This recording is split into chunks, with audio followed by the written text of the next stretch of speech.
চলে যাও পেছন দিকে যান শুধু আপনারা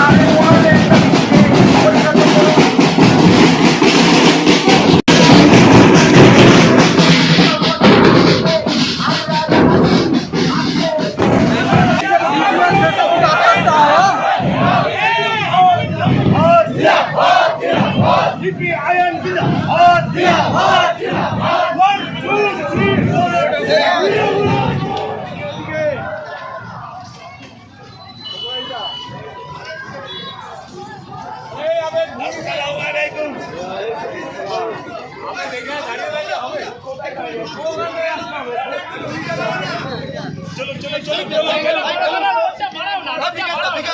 পিছনের দিকে সাইডটা ভাঙো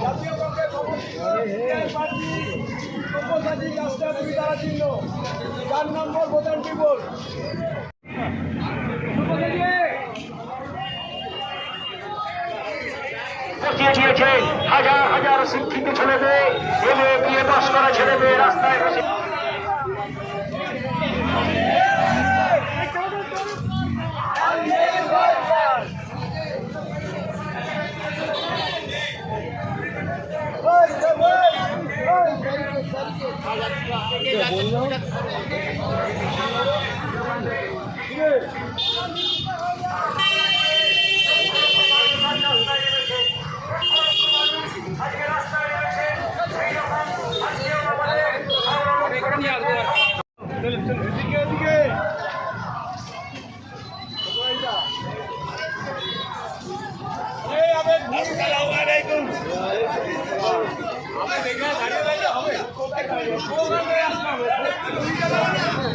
চলো চলো চলো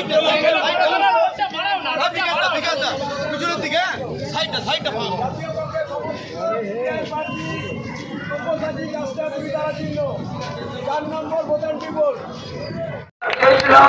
দিল্লি থেকে মোদী সরকারকে উৎখাত করার জন্য ফাঁসিবাদকে রুখবার জন্য আমরা সবাই এককাট্টা হব। বেশিরভাগই এককাট্টা হয়েছে, কিন্তু আগে ট্রেন থেকে মমতা ব্যানার্জি নেমে পড়েছে, কারণ ভাইপোকে বাঁচাতে হবে।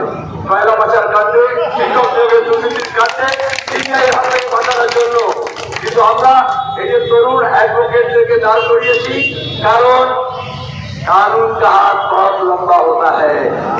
আরএসএস যদি বাঁচিয়েও দেয়, মোদী যদি তাকে না বাঁচাতে চায়, সব্যসাচী সাহেবরা কিন্তু বিকাশ বাবুরা দিল্লি পর্যন্ত দৌড় করাবে।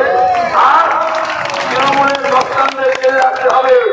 কালীঘাটের কৃষি ভাইরা যদি তিহার গেলে যায়, তাহলে পাড়ায় মহল্লায় মস্তানি বেশি চলবে না।